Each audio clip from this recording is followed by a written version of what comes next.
வாழ்க வையகம், வாழ்க வையகம், வாழ்க வளமுடன். குருவே துணை. அனைவருக்கும் அன்பு வணக்கம். ஆசான் அருட்தந்தை வேதாத்ரி மகரிஷி அவர்களது ஞான களஞ்சிய கவிதைகள் படித்துக் கொண்டிருக்கிறோம்.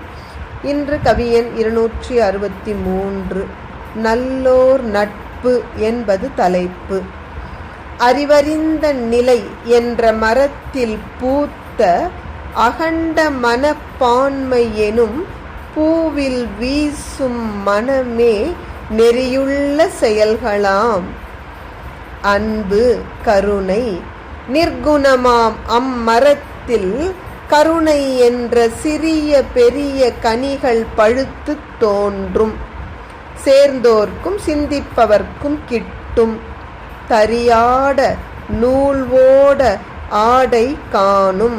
தனை அறிந்தோர் கருத்துணர ஞானம் தோன்றும்.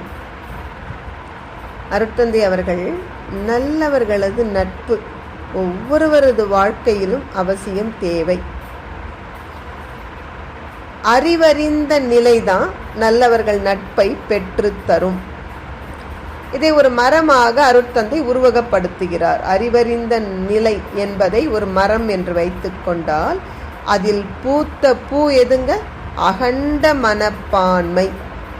அறிவறிந்தோர் தான் விரிந்து சிந்திப்பார்கள். அந்த எல்லை கட்டிய குறுகிய நிலை அவங்களுக்கு இருக்காது. இந்த அகண்ட மனப்பான்மைங்கிற பூவில் ஒரு வாசம் வரும் அல்லவா?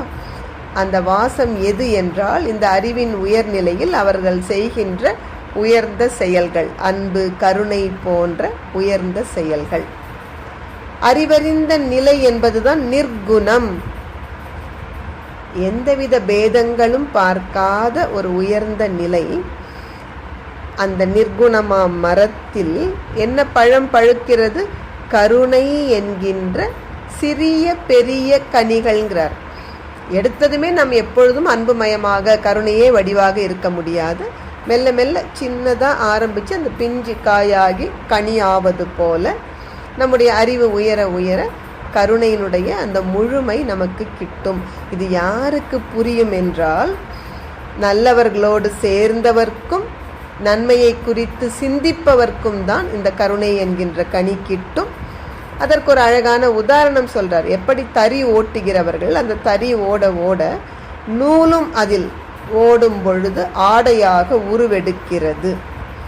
அதை போல தன்னை உணர்ந்தவர்கள் ஆழ்ந்து சிந்தித்து கருத்து உணரும் பொழுது ஞானமாக மலர்கிறது.